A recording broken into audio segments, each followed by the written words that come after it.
Welcome back to Rescue Bots Academy. In today's review, we're taking a look at episode 46, Whirl's WiseBot Quest.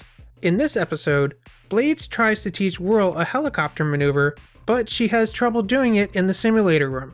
So he orchestrates a series of step-by-step level building rescues for her to practice different aspects of the maneuver until she is able to complete the original maneuver on her own. This was a pretty fun episode, but I've got a couple issues with it. First of all, there's no way a helicopter can fly on its side like that, right? Well, after doing a little bit of research, it seems like, yes, they can, sort of. I haven't been able to find any evidence of helicopters flying sideways like this, but they can do loops and even fly upside down for short periods of time. I still doubt a real helicopter could fly on its side like this, especially in such close quarters. But then again, Whirl is a Cybertronian, and though she may look like an Earth-style helicopter, or at least an Earth-style helicopter in the Rescue Bots Academy universe, she may still have some Cybertronian advanced hovering technology that allows her to do things a normal helicopter can't do. But even with that in mind, and remembering the fact that this is just a cartoon, seeing her fly sideways like that, I still can't believe it. The other thing that doesn't quite sit right with me is the fact that Blades apparently set up all these rescue scenarios just for Whirl to practice these steps. So that means Blades put all these sticks that block the foxes from getting in their burrow, which seems a little cruel. Then we have these two hikers trapped on the side of a mountain. At first, I thought maybe Blades asked them to pretend to be stuck just to help Whirl. But then Whirl acts like she can't let the humans know she's a robot. No problem. All in a day's work for a rescue a rescue pilot. So I guess that means they're in Milford, not Griffin Rock, where everyone knows about the rescue bots? Which means that maybe Blades didn't set this up then? Is it just a coincidence? Or did Blades fly these people from Griffin Rock to Milford?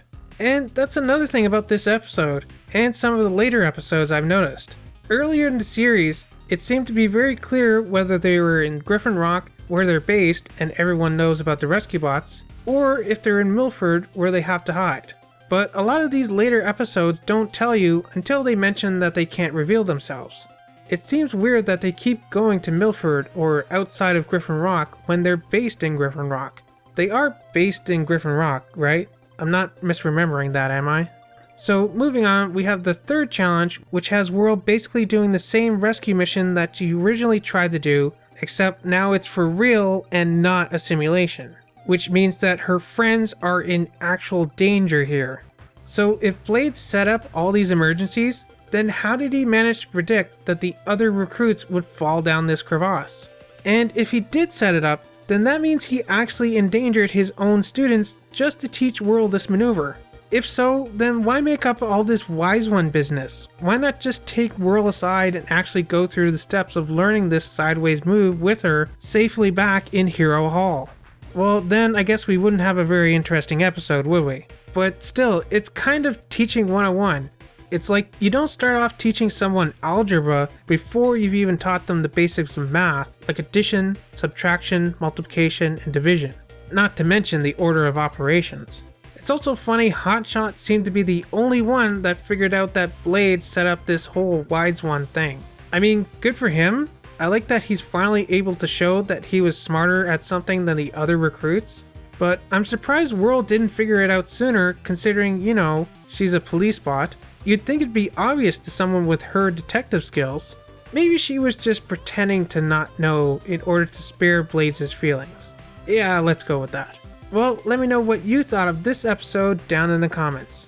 Remember to like, subscribe, ring the bell, all that fun stuff, and I'll see you next time for episode 47, Flying Hunk of Junk.